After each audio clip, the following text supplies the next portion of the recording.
Cuando no tenía nada decir, cuando toda la ausencia esperé, cuando tuve frío temblé, cuando tuve coraje llamé. Cuando llegó carta la abrí, cuando escuché a Prince bailé, cuando el ojo brilló entendí, cuando me crecieron alas volé. Cuando me llamó allá fui, cuando me di cuenta estaba ahí, cuando te encontré me perdí, en cuanto te vi me enamoré. Amar Zaya soñé, Zaya, Zaya, ahí.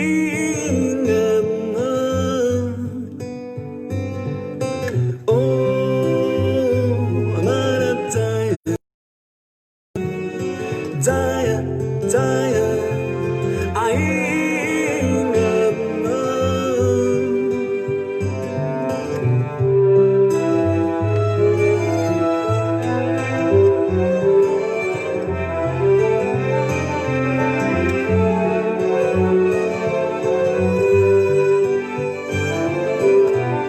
cuando llegó carta la abrí, cuando ya salí que bailé, cuando el ojo brilló entendí, cuando me crecieron alas volé. Cuando me llamó allá fui, cuando me di cuenta estaba ahí, cuando te encontré me perdí, en cuanto te vi me enamoré. Amar Zaya soñé, Zaya, Zaya, ahí.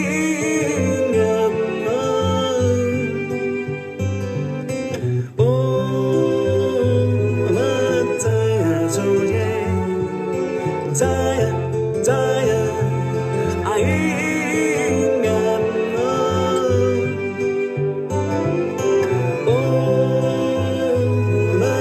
Zaya soñé, Zaya, Zaya, ahí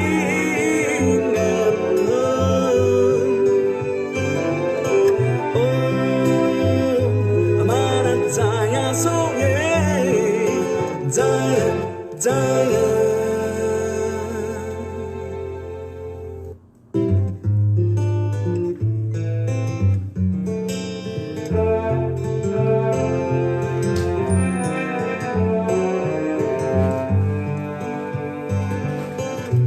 Cuando no tenía nada decir, cuando toda la ausencia esperé, cuando tuve frío temblé, cuando tuve coraje llamé. Cuando llegó carta la abrí, cuando escuché a Prince bailé, cuando el ojo brilló entendí, cuando me crecieron alas volé. Cuando me llamó allá fui, estaba ahí, cuando te encontré me perdí, en cuanto te vi me enamoré. Amar Zaya soñé, Zaya, Zaya, ahí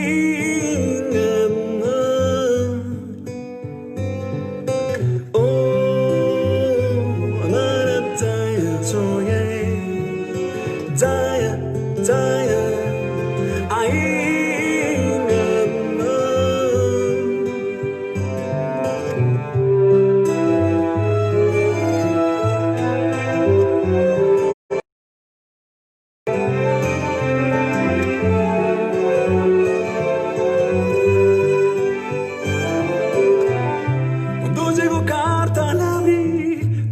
Salí que bailé, cuando el ojo brilló entendí, cuando me crecieron alas volé. Cuando me llamó allá fui, cuando me di cuenta estaba ahí, cuando te encontré me perdí, en cuanto te vi me enamoré. Amar Zaya soñé, Zaya, Zaya, ahí mi amor.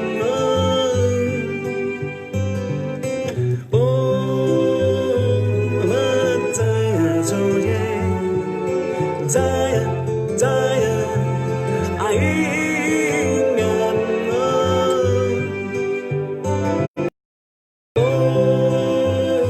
Marat Zaya, soye. Zaya, Zaya, aingan mo.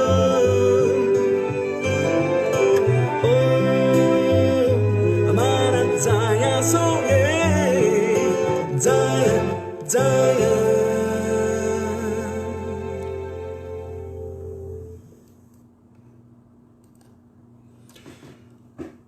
Bueno, buenas tardes desde Buenos Aires.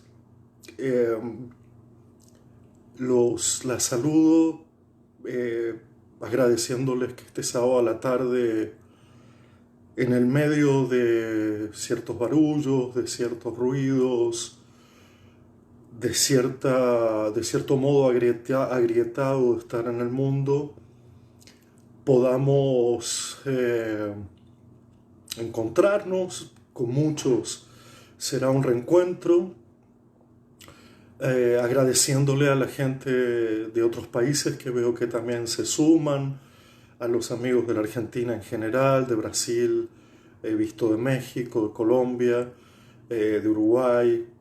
Les agradezco muchísimo.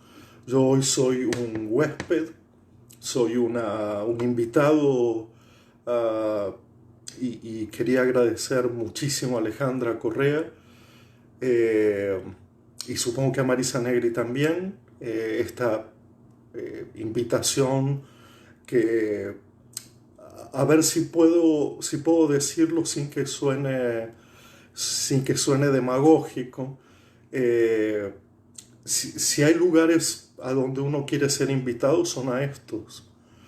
Y la vida a veces pasa por invitaciones donde uno no sabe si quiere estar, otras en las que tiene que estar, pero esta de poesía en la escuela y del festival de poesía en la escuela, a mí particularmente me produce una emoción muy particular.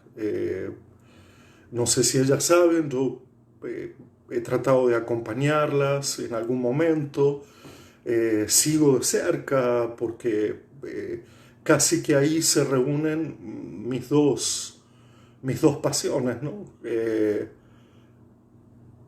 Si hay algo que me define es ser pedagogo, ser educador, y luego, bueno, soy un amante de la poesía hasta tal punto que, como algunos personajes de la literatura, no logran distinguir su propio lenguaje del lenguaje heredado de la poesía, ¿no?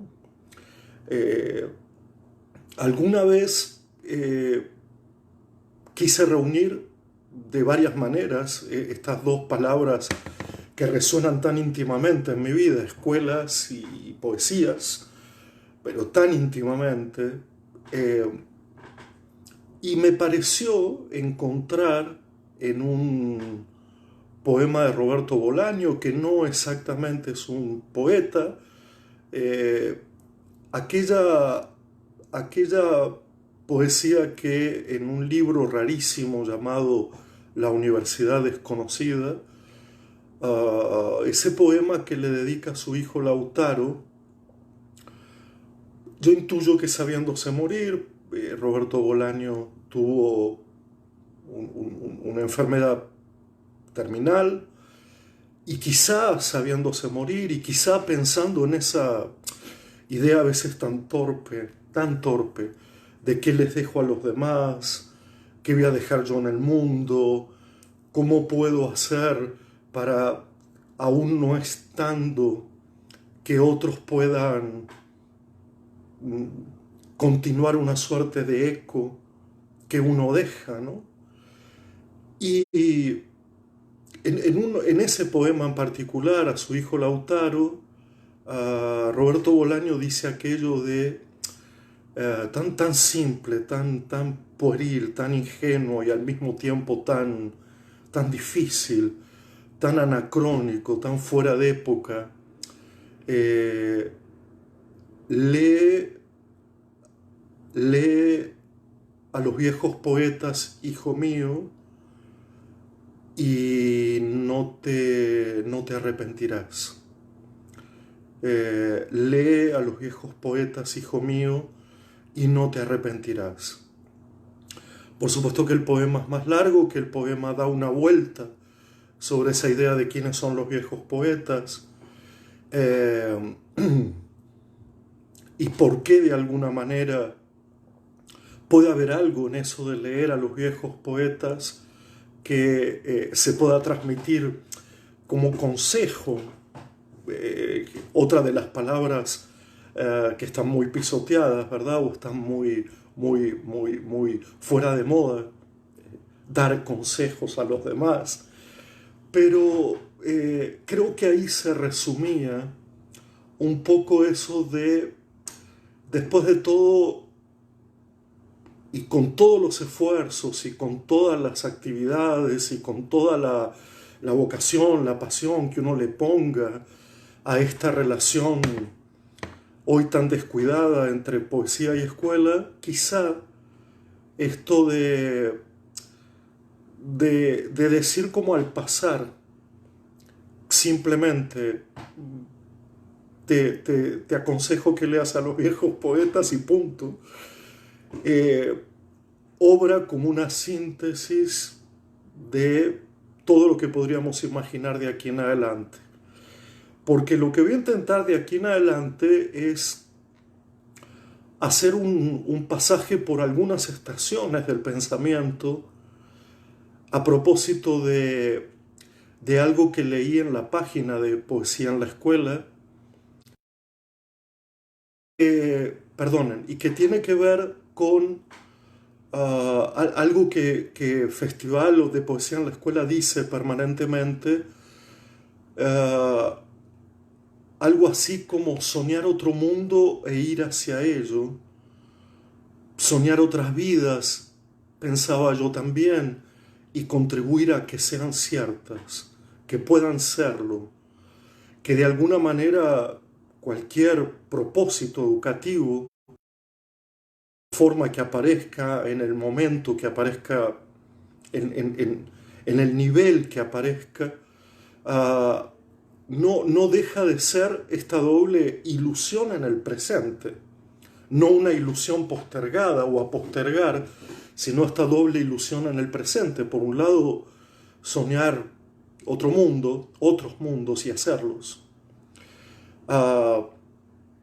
Y elegir permanentemente, y ya le vamos a dar una vuelta a la palabra elegir, porque quizás cuando entremos en el campo de la literatura en general, la poesía en particular, la palabra elegir también tiene su complejidad, pero de alguna manera elegir ese repertorio de lo humano que hace del mundo un mundo mejor, o que hace de este mundo otro mundo que no este mundo.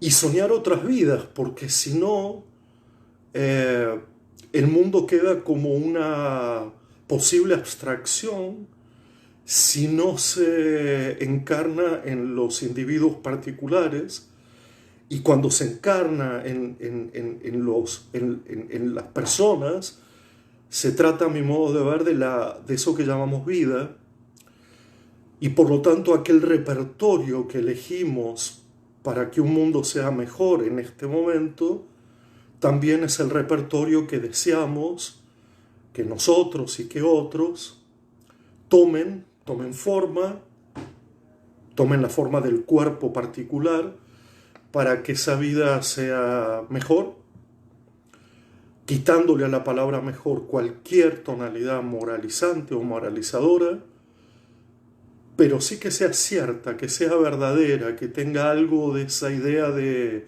no de verdad en términos filosóficos, pero sí de lo verdadero, de lo que se emparenta con la sinceridad, con la honestidad, con la transparencia. Y por supuesto que para unir estas dos palabras, podríamos optar, estas dos palabras que son escuela y poesía, pero también que son mundo y vida, podríamos optar por describir las varias posiciones que hoy nos tienen en un estado de tensión. No encuentro otra palabra. Podríamos elegir confrontación, podríamos elegir oposición, pero a mí me gusta la palabra tensión porque todavía quiere decir que es posible en esa tensión resolver algo, que no sea una suerte de conflicto a perpetuidad, entre modos de mirar qué es un mundo mejor, entre modos de mirar qué son vidas mejores, ciertas. ¿Qué quiere decir hacer esto en el presente? Y entre estos tres grandes espacios, mundo mejor, vida mejor, aquí y ahora, a mi modo de ver, se discurren todas las posiciones alrededor de eso que llamamos la relación entre literatura y escuela, poesía y escuela, etc. Yo no puedo ocultar la tensión, no la puedo ocultar, es permanente, está en mi vida,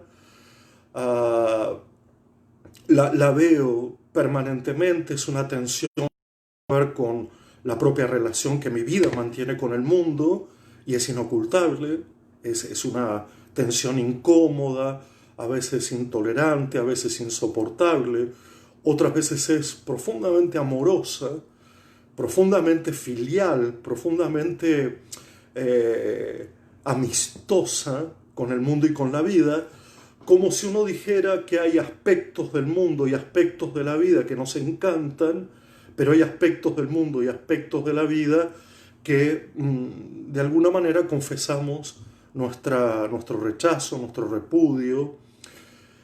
En esa tensión, una tensión que yo hace tiempo vengo describiendo humildemente como la tensión entre el mundo y la vida del utilitarismo, del provecho, del beneficio, del lucro, y por otro lado un mundo de lo que no se deja utilizar, de lo que no se deja aprovechar, del cual no se obtiene ningún tipo de beneficio o lucro. Yo sé que algunos dirán que desde cierta posición todo está corrompido. Todo se ha corrompido.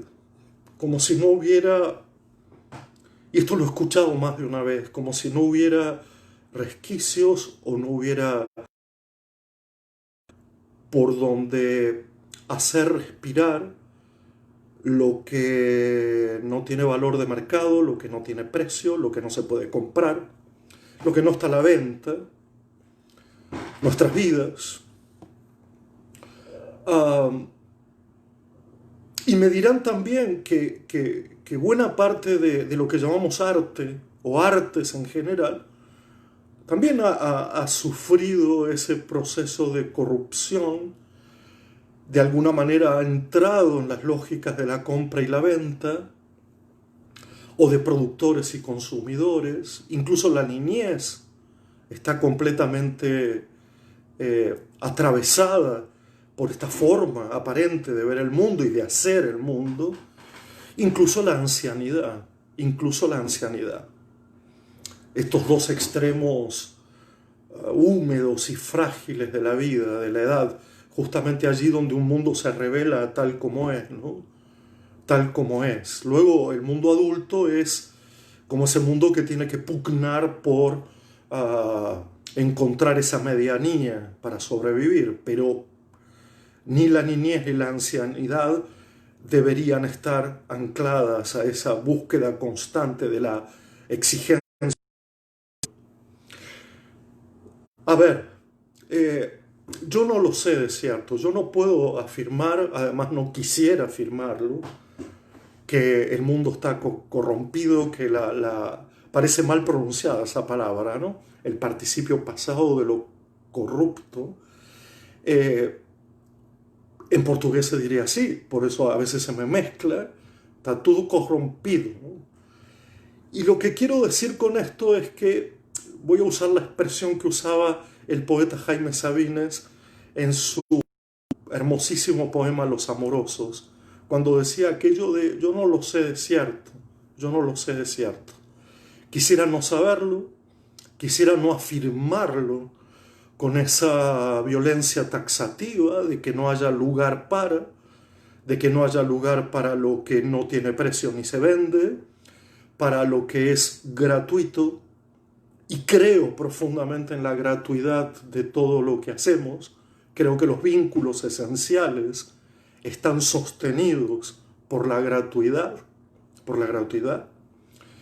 y la gratuidad tiene que ver también con las gracias, con ser grato, y que no tiene costo, y por lo tanto hay algo de una humanidad que persigo, que busco en esa gratuidad.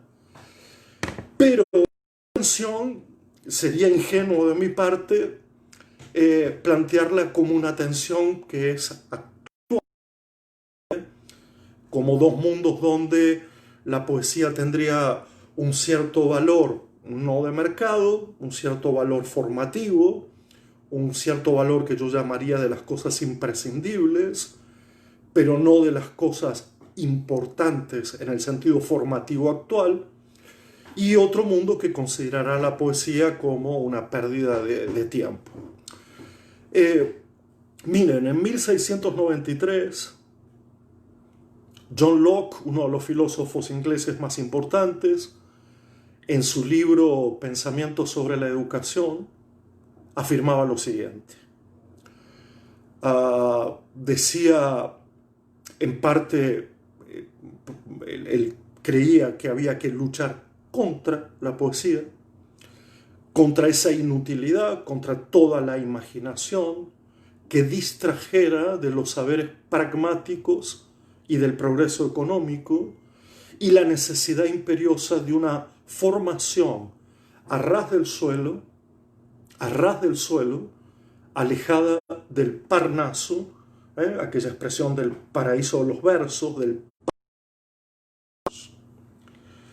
Esta es la lectura que se puede hacer, y él dice que en ese Parnaso de los versos el aire allí es agradable, lo dice un poco despectivamente, un poco no, totalmente despectivamente, el aire allí es agradable, pero el suelo es estéril.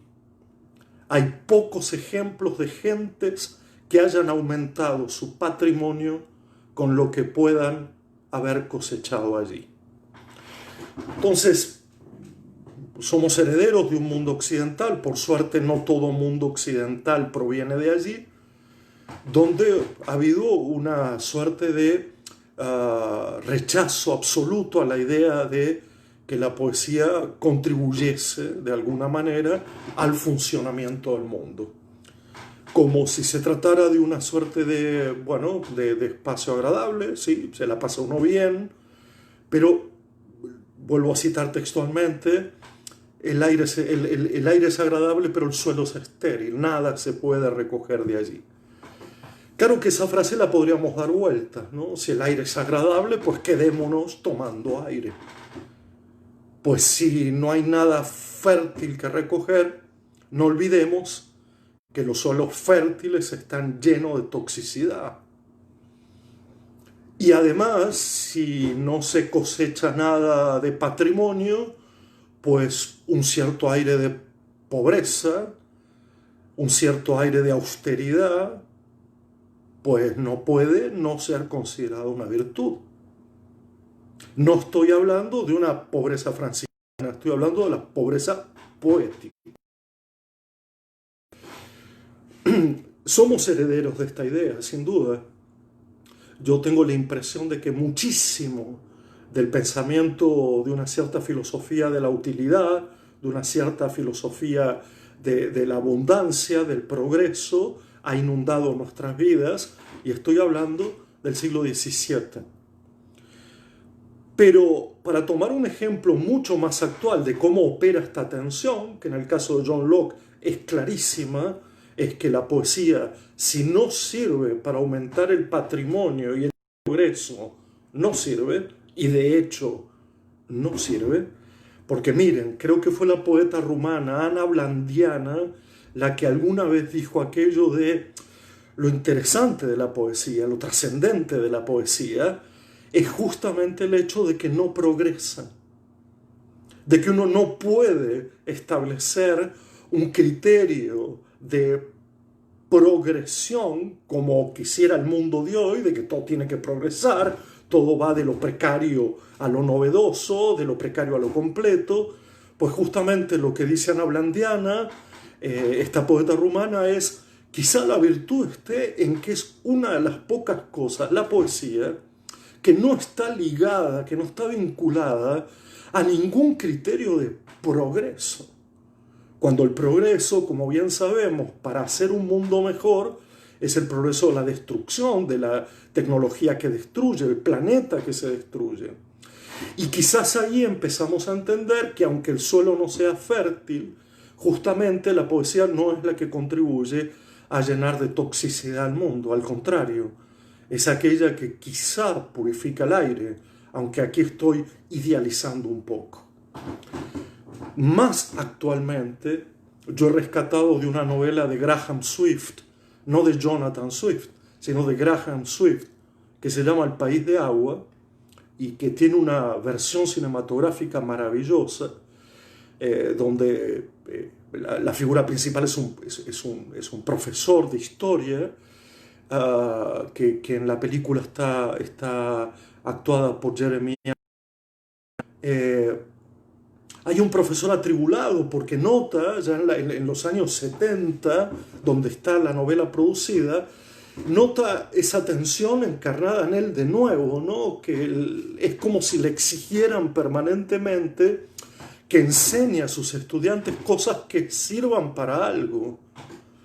Y él pasa, esa tensión ya forma parte de su cuerpo, como quizás forma parte de la mía. Esa suerte de mandato, de obligación al cual la desobediencia tiene que funcionar, a propósito de qué quiere decir esto de enseñar algo útil a los demás, transformando lo útil por algo que valga la pena. Y en cuestiones de valer la pena entramos en otro territorio, pero entre lo útil y el valer la pena ponemos ahí un ejercicio bien interesante de tensión y diferenciación. ¿Qué dice ese profesor de historia en un momento?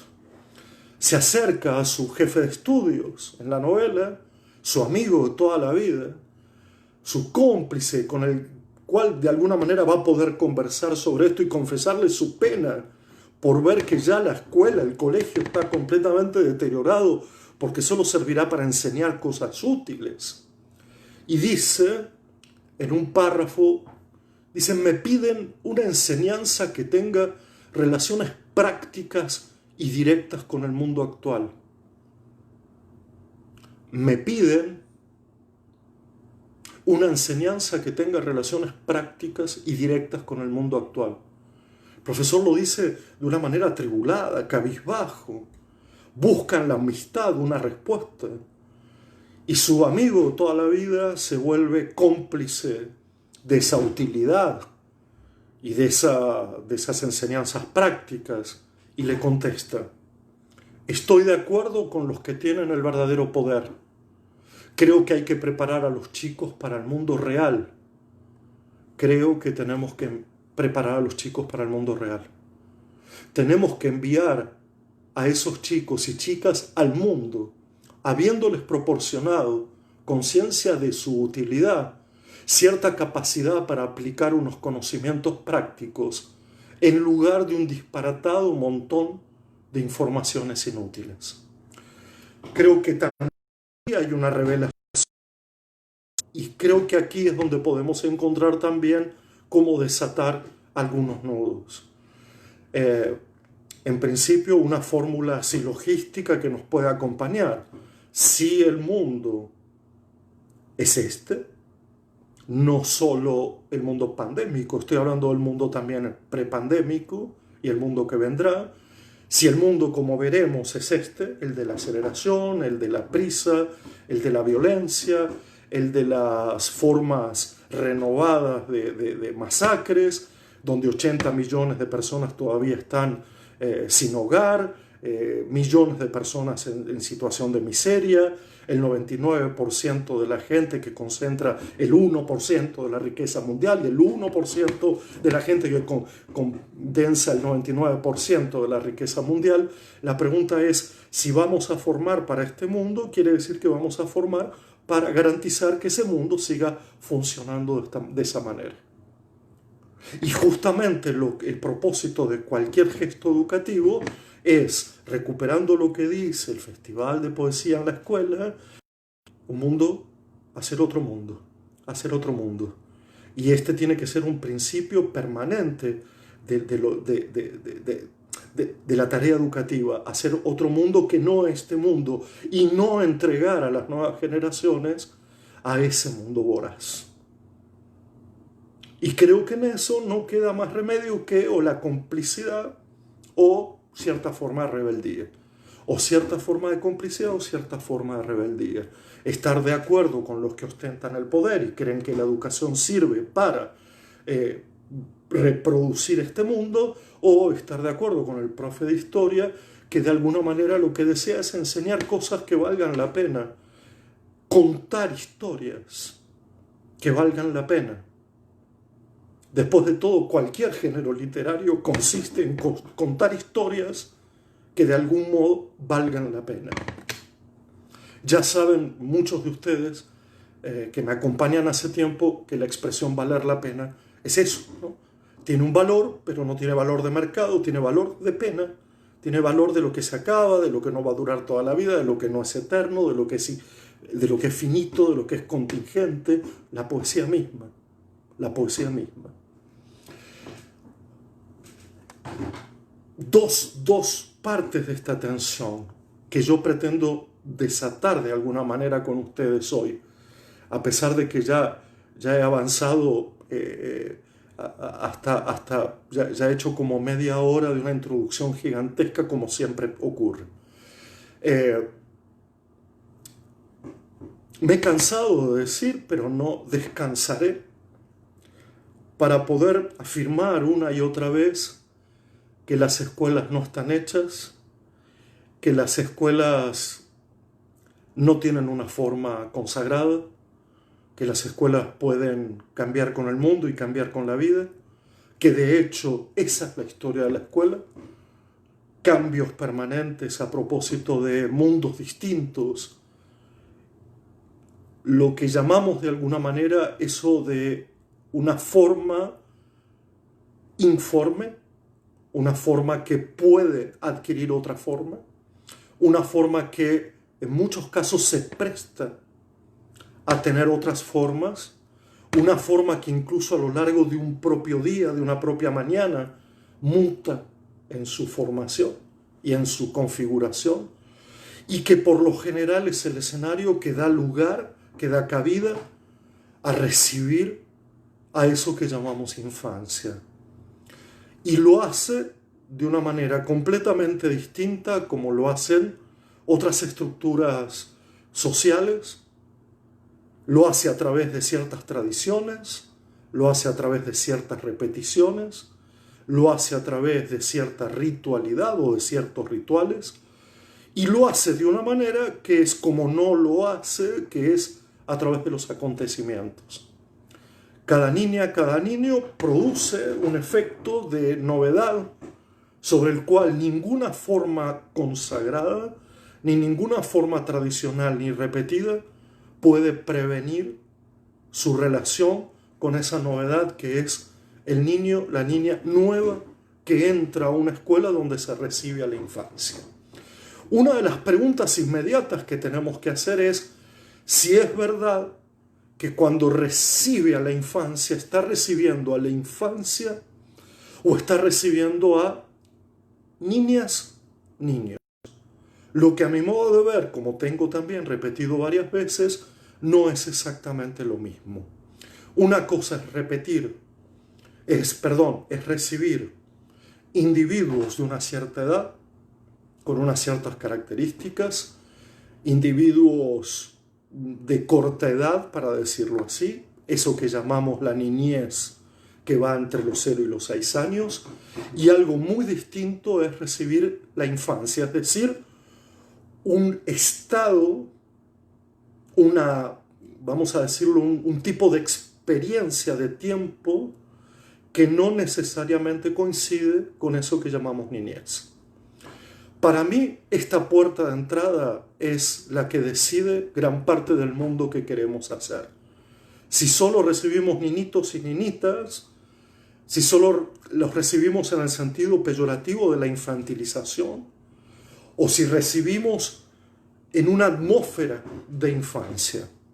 Y cuando digo esto, digo no recibir solamente cuerpos pequeños, cuerpos que hay que domesticar, cuerpos frágiles, cuerpos que hay que enseñar o hay que formatear, sino lo que quiero decir es, entramos en una experiencia que tiene que ver con 6 o 7 características fundamentales.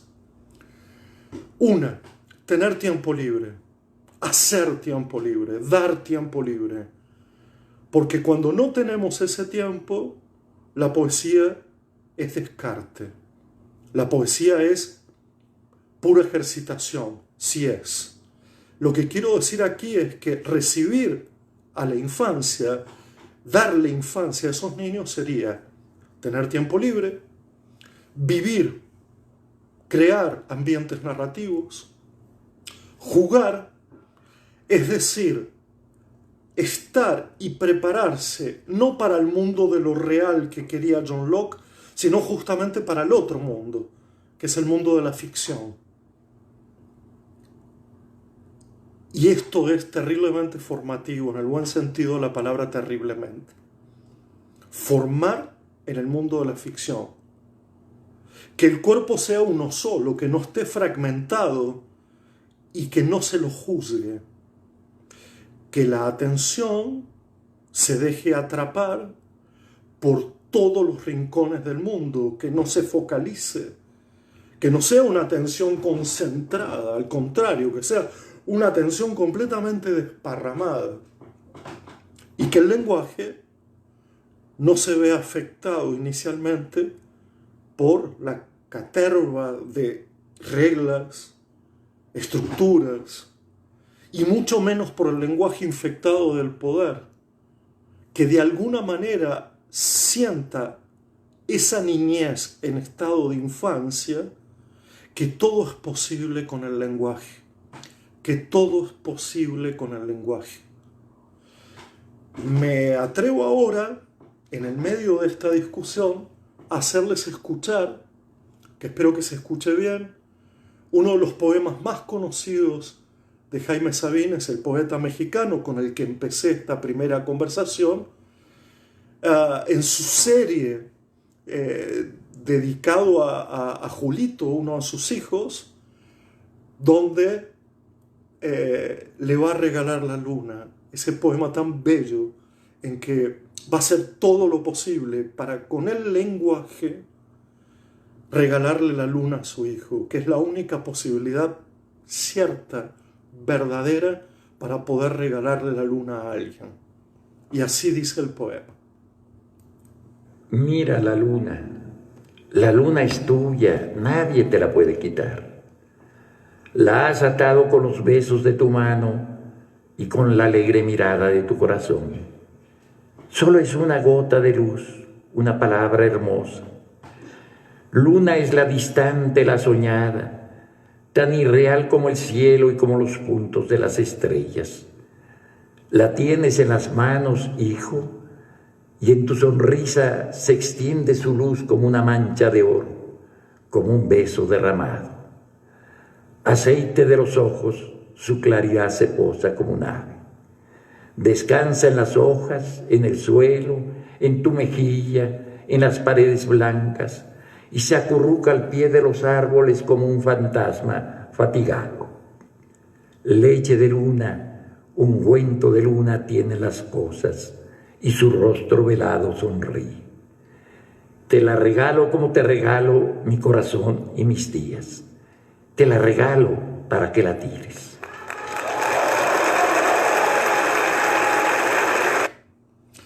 Quise dejar poquitín de aplausos al final, porque esta grabación es muy particular, es la grabación de Jaime Sabines en el Palacio de Bellas Artes en México, casi una despedida pública del gran poeta popular mexicano.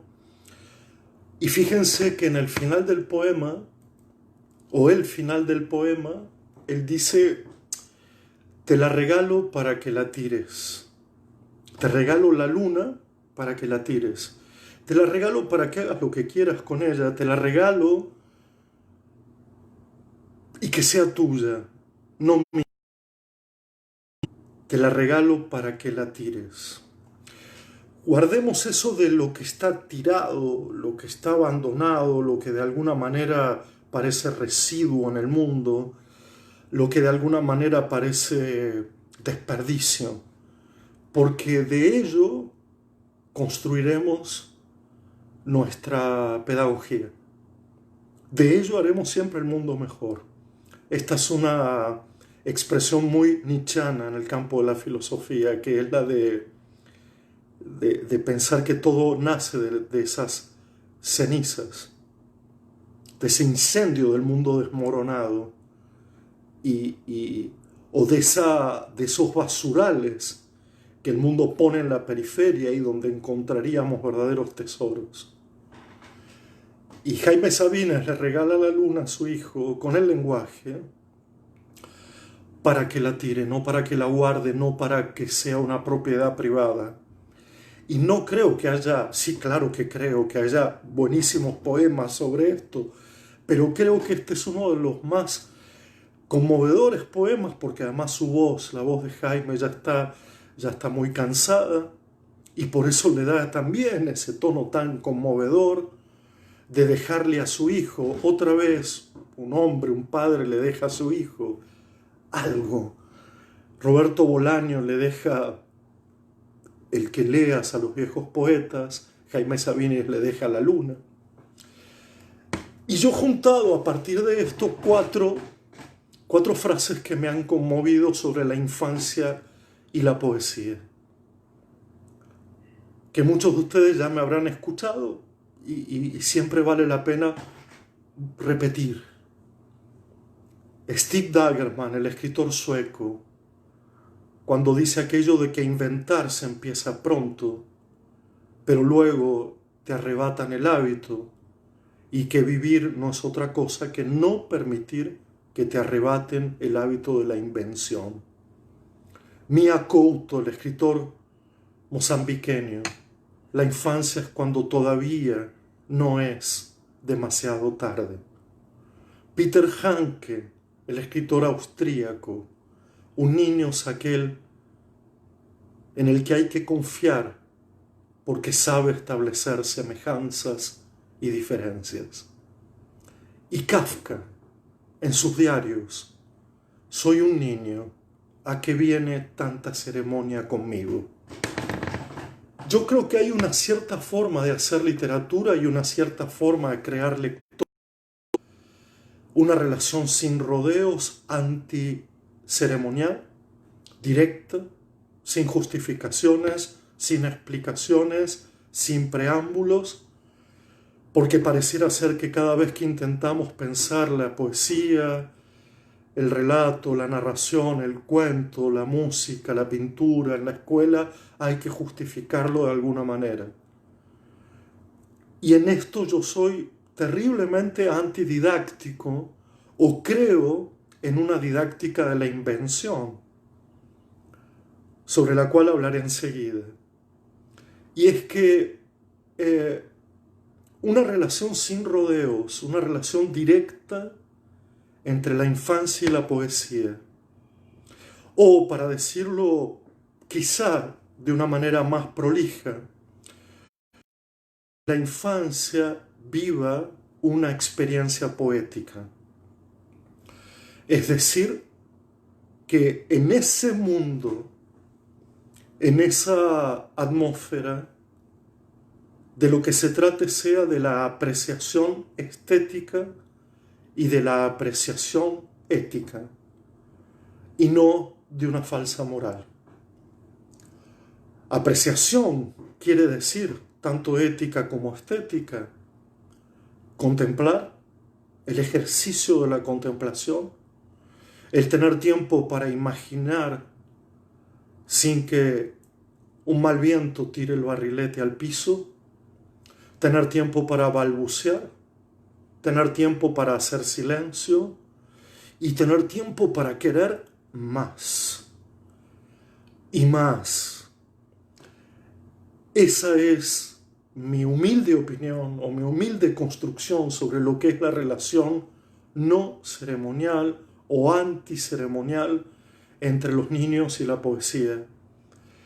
Y para eso voy a acudir, como no podía ser de otra manera, a la didáctica de la invención de el queridísimo poeta Manuel de Barros, el poeta brasilero, del cual voy a tomar 2 o 3 poemas para compartir con ustedes de una de las pocas obras traducidas en castellano que se llama, o tiene por nombre, es una antología, que se llama Todo lo que no invento es falso. Es maravilloso. Todo lo que no invento es falso. Primer poema que quería leer y que justamente forma parte de ese apartado llamado Didáctica de la Invención. Dice: para palpar las intimidades del mundo es preciso saber A. Que el esplendor de la mañana no se abre a cuchillo. B. El modo como las violetas preparan el día para morir. C. ¿Por qué será que las mariposas de bandas rojas tienen devoción por las tumbas? D. Si el hombre que toca en la tarde su existencia en un fagot tiene salvación. E. Que un río que fluye entre 2 jacintos... A veces se me corta la transmisión, perdonen. E. Que un río que fluye entre 2 jacintos lleva más ternura que un río que fluye entre 2 lagartos. F. Cómo entrar en la voz de un pez. G. ¿Cuál es el lado de la noche que humedece primero? Etcétera, etcétera, etcétera. Desaprender 8 horas al día enseña los principios.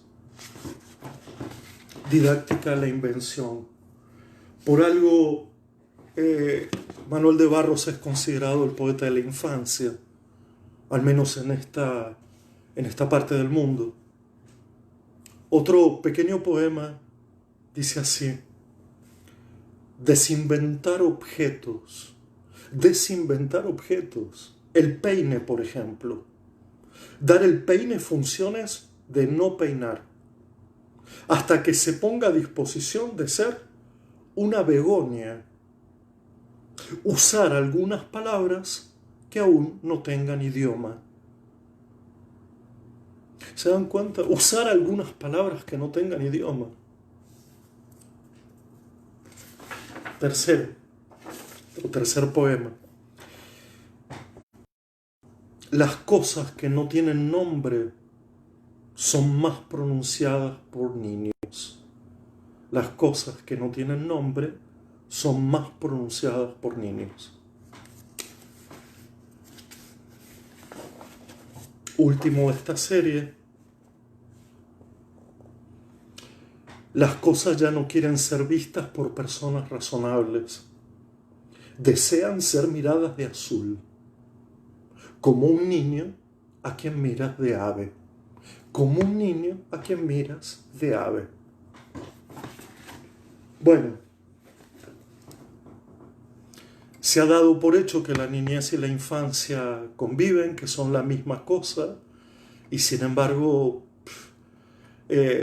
evidentemente estamos en una época, en un proceso histórico que las ha separado y de alguna manera le ha quitado existencia poética a la niñez.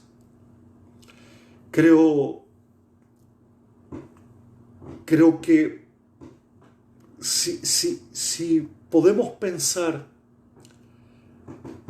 en una didáctica de la invención, o para decirlo de alguna manera, en una antididáctica de la fabricación, del artificio, donde la relación sea anticeremonial entre la infancia y la poesía, como creíamos siempre, creo que habría que casos que casualmente se pueden encontrar en aquella idea de lo que se dio en llamar en la historia una pedagogía pobre, o para decirlo de otro modo, en un arte pobre, en un arte que no utiliza efectos especiales, en un arte que no utiliza las grandes luminarias, los grandes decorados.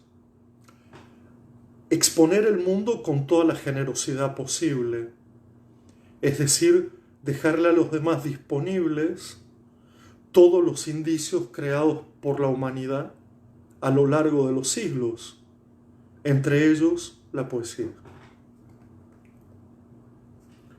Ser partidarios del enseñar, esto quiere decir ser partidarios de mostrar esos mundos en los cuales es posible encontrar aquellos tesoros que se han enterrado demasiado pronto en este mundo actual. Entre ellos, por supuesto, la poesía. Apostar por una defensa de lo público en educación, es decir, no reproducir o no repetir el privilegio de los privilegiados y la pobreza de los empobrecidos. Pero eso quiere decir también que la poesía no está al alcance de unos pocos, sino que la poesía sea pública. Y pública quiere decir no secreta, no sigilosa, no guardada bajo llave, quiere decir expuesta a lo público, compartida entre todos, que cualquiera puede servirse, no que le sirva, sino tomar la poesía. Pero para que alguien tome la poesía, otro alguien, digamos un educador, ha dejado poesía en medio. Y esta es la relación poco ceremonial de la que estoy hablando, de que se trata de dejar poesía en medio, de hacer que la poesía esté en medio de nosotros, de nosotras, de que estemos en la poesía. Comprender la infancia no como una edad ni como una generación, sino como la particular relación del cuerpo con la palabra y con el tiempo en términos de intensidad. Volvernos aliados de la lectura, pero no en términos burocráticos, sino dándole vida a un mundo que de otra manera sería insoportable. Insistir en que lo que no sirve para nada, en que lo que fue abandonado, lo que fue tirado al cesto de la basura, es justamente el material con el que vamos a construir ese mundo mejor y con el que lo estamos construyendo.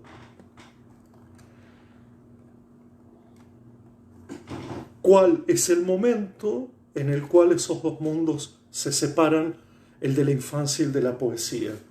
Y voy a apelar nuevamente a Manuel de Barros en un poema que a mi modo de ver muestra cabalmente qué pasa cuando a los niños se les quita la infancia, cuando se usan solamente las cosas que tienen nombre, cuando el niño no puede llamar a las cosas de azul o de pájaro.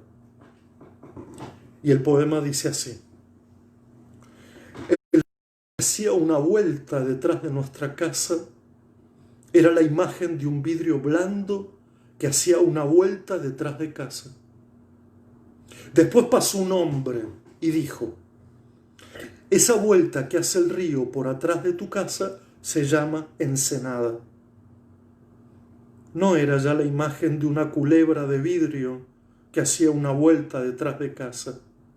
Era una ensenada. Me parece que el nombre empobreció la imagen. Vamos a leerlo de vuelta, vamos a leerlo de vuelta. El río que hace una vuelta detrás de nuestra casa era la imagen de un vidrio blando que hacía una vuelta detrás de casa. Después pasó un hombre y dijo: esa vuelta que hace el río por atrás de tu casa se llama ensenada. No era ya la imagen de una culebra de vidrio que hacía una vuelta detrás de casa. Era una ensenada. Me parece que el nombre empobreció la imagen. Es fantástico, y perdonen que yo sea el que de alguna manera me vuelva como partidario de mis propias elecciones, pero algo de esa elección de la cual al principio hablaba, que muchas veces se parece a una selección y que uno le tiene que quitar la S porque se trata de la propia formación. Parte de esa elección consiste no solo en elegir las cosas que aparentemente nos gustan, sino de reelaborar nuestro gusto por eso que creemos que nos gusta. Solo así, en esa doble tarea de tener un cierto gusto por un repertorio literario, por un repertorio poético, pero también saber por qué ese repertorio y no otro, para poder conversar sobre él, es lo que constituye esa didáctica y la invención de la que hablamos. Recuerdo aquella niña que mira a su madre mientras lee. La mira a la madre mientras su madre lee y comienza a murmurar frases para sí. Todo está quieto ahora, en suspenso, como si el largo día no fuera otra cosa que un fin de tarde que nunca desaparece. Cuando la madre hace una pausa, la niña se le acerca y le pregunta con voz de secreto: «Mami, ¿qué estás haciendo?» «Leyendo», responde la madre. La niña insiste: «¿Qué es leyendo?» La madre le muestra a la niña el libro y le dice: «¿Ves? Aquí hay historias que todavía no conocemos, hay que buscarlas. Eso es estar leyendo». La niña se queda quieta y mientras acaricia el brazo de su madre le pregunta: «¿Pero leyendo es en las partes blancas o en las partes negras?» El poeta Arthur Rimbaud afirma que para ser poeta uno debería esforzarse por convertirse en vidente, con la única intención de llegar a lo desconocido, aunque nadie lo comprenda y aunque él no pueda jamás explicarlo, que para tocar lo desconocido es necesario desarreglarse los sentidos. Pues bien, algo curioso, sorprendente, perturbador ocurre con la poesía cuando estamos a punto de comenzar a leerlo. Nunca sabemos, nunca podremos saber qué esconde, qué anticipa, qué presupone, qué habrá entre las páginas. Podríamos sí imaginar cuando alguien anunciará esa lectura la aparición de una cierta verticalidad, el vértigo del poema en su desenlace, ese precipicio, ese destino que a su vez es un destinatario. Habrá también un juego de luces que es revelar el claroscuro de la vida. También sabremos que habrá una cierta musicalidad o un cierto ritmo, la existencia del sonido como movimiento anterior a la pronunciación de la palabra. Estos, a mi modo de ver, son los elementos esenciales del poema: verticalidad, vértigo, musicalidad y claroscuro, que no solo lo distinguen de otros géneros, sino que además los distinguen de otras formas de conversar y de estar en el mundo. Por eso, todo poema es infancia, y lo que haré ahora es leer uno tras otro por qué todo poema es infancia o por qué toda infancia debería ser experiencia poética. Porque nos vuelve a vincular con la idea de intensidad y no de cronología. Porque nos deja boquiabiertos. Porque nos provoca una detención. Porque nos volvemos íntimos con nosotros mismos. Porque nos hace entender que no todo se entiende a primera vista. Porque alarga el mundo más allá de nuestras narices. Porque hace preguntas. Y las preguntas son la infancia del pensamiento. Porque nos sustrae del mundo de la información y de la opinión. Porque nos regresa o nos lleva al mundo de lo pequeño, de lo mínimo, de lo que parece insignificante, de lo que en verdad hace humano a lo humano y no las estridencias y los barullos.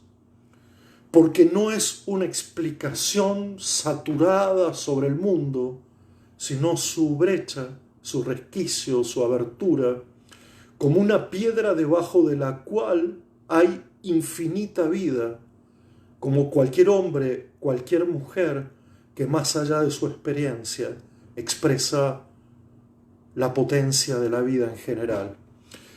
Porque nos hace atender zonas del lenguaje desahuciadas por el poder, el ritmo, la música, el juego, no quedamos presos en el diccionario, el límite entre lo decible y lo indecible, porque nos sacude del letargo en el que estamos y nos pone de frente a nuestra fragilidad.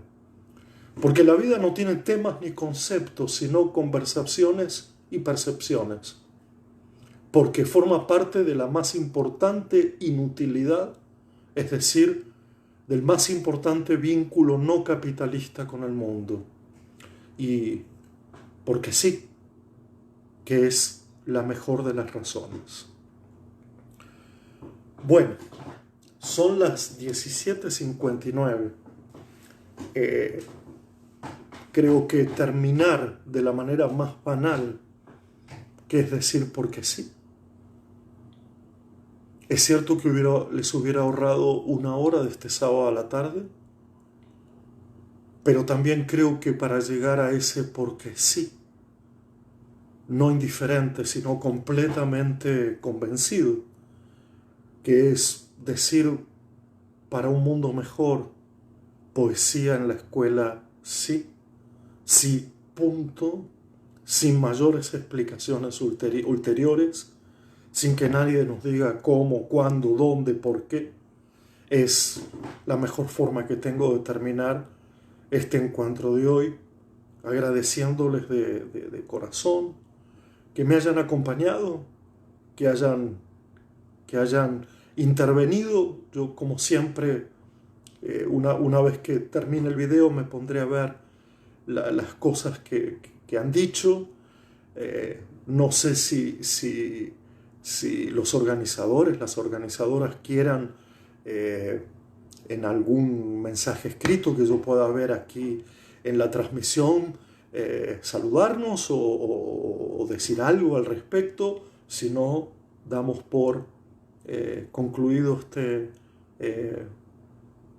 breve pero emotivo acto de pensar la poesía en la escuela. Gracias. Mientras tanto vuelvo a la música, y mientras pasa la música esperaré.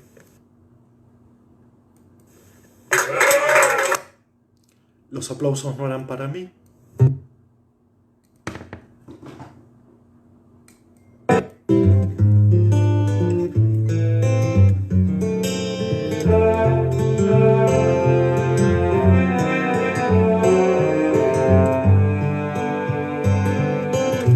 Cuando no tenía nada decir, cuando toda la ausencia esperé, cuando tuve frío temblé, cuando tuve coraje llamé,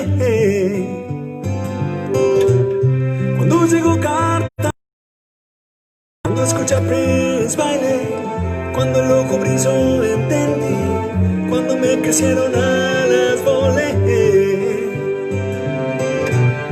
cuando me llamó allá fui.